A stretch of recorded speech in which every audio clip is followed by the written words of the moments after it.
एक शक्तिशाली राजा के दृश्य से कहानी शुरू होती है, जो अत्यधिक घमंडी है और अपनी प्रजा पर अत्याचार करता है।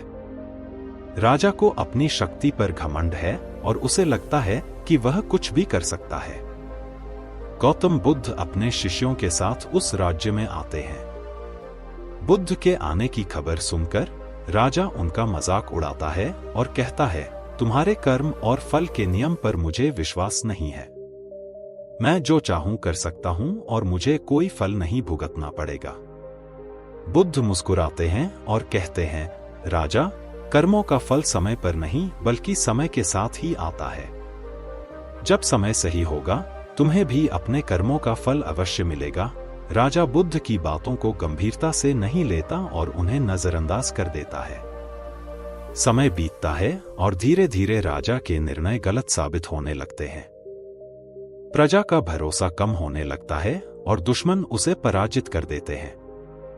अंत में राजा अपनी सारी शक्ति और प्रतिष्ठा खो देता है।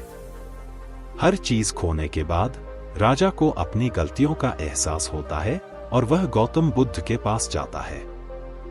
वह बुद्ध से पूछता है कि उसे ऐसा क्यों हुआ। बुद्ध कहते हैं, राजा, यह तुम्हारे ही कर्मों का फल है। हर कर्म का परिणाम होता है, चाहे वह अच्छा हो या बुरा। कर्म का फल हमें अवश्य मिलता है, भले ही देरी क्यों न हो।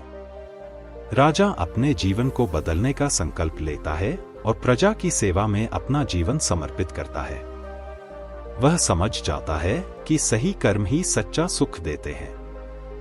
इस कहानी से यह सीख मिलती है कि हमारे हर कार्य का परिणाम होता है। अच्छे कर्म हमें सुख देते हैं और बुरे कर्म दुख का कारण बनते हैं। इसलिए जीवन में सही और धर्मपूर्ण रास्ता अपनाना ही सबसे बेहतर है।